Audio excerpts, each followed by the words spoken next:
భారతదేశానికి స్వాతంత్రం ఇచ్చిన విఘ్న వినాయకుడు కాబట్టి ఆ రోజు బాలగంగాధర్ తిలక్ ఏ విధంగా వినాయకుడిని ముందర పెట్టుకొని హిందువులందరినీ కూడా భారతీయులందరినీ కూడా ఏకతాటిపైకి తెచ్చి ఈ బ్రిటిష్ కుక్కలను కూడా తగ్గికొట్టే విధంగా ఆ రోజు ప్రయత్నం చేసింది.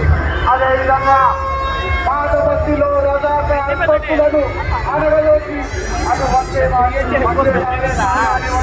రంగారెడ్డి గారు కానివ్వండి, కానివ్వండి, బాలరెడ్డి గారు కానివ్వండి, అదే కొన్ని పోరాడి ఆ రోజు నాటిన విత్తనం 45 సంవత్సరాల ముందు నాటిన విత్తనం ఈరోజు మహావృక్షమై హిందూ సామ్రాజ్యం కాషాయమయమైపోయింది.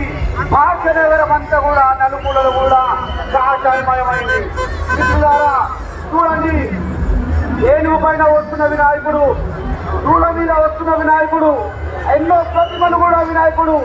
ఏ ప్రతిమ ఉన్నా దాన్ని పూజించే మన హిందువుల సంస్కృతి, మన హిందువులందరూ కూడా ఎటువంటి ఆకారం ఉన్నా అటు నీటిని, ఇటు ఆకాశాన్ని, అటు గాలిని, అటు మట్టిని కూడా మనం సనాతన ధర్మం మనం ఎల్లప్పుడూ పూజిస్తాం. కాబట్టి మనం హిందువులందరం కూడా ఏకతాటిపైకి వచ్చి సనాతన ధర్మాన్ని తిట్టే ప్రతి ఏడును కూడా ముందుకెళ్ళి మరి మనమందరం ఐక్యంగా ఉంటే ప్రతి ఒక్కరు కూడా మన ముందు లోపుతారు. కాబట్టి మనం